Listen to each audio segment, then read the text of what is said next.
MPSC अर्थात महाराष्ट्र लोकसेवा आयोगाच्या स्पर्धा परीक्षांसाठी कमाल वयोमर्यादेत वाढ करायला मंजुरी देण्यात आली आहे।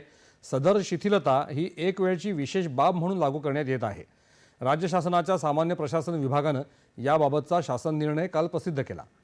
आयोगामार्फत दिनांक 1 जानेवारी 2024 ते 20 डिसेंबर 2024 पर्यंत पदभरतीकरता ज्या जाहिराती नव्याने प्रसिद्ध करण्यात आल्या आहेत आणि त्या जाहिरातींच्या निवड प्रक्रियेचा कोणताही टप्पा पार पडलेला नाही, अशा जाहिरातींसाठी अर्ज केलेल्या उमेदवारांना कमाल वयोमर्यादेत 1 वर्षांची शिथिलता देण्यात येत आहे, असं या शासन निर्णयात म्हटलं आहे।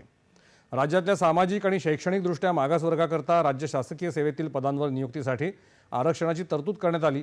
त्या अनुषंगाने पदसंख्या आणि आरक्षण नमूद करून मागणीपत्र सुधारित करण्याची कार्यवाही आवश्यक होती। सुधारित मागणीपत्रानुसार जाहिराती प्रसिद्ध करायला आयोगाला 2024च्या नियोजित वेळापत्रकापेक्षा साधारणपणे 9 ते 10 महिने विलंब झाला होता।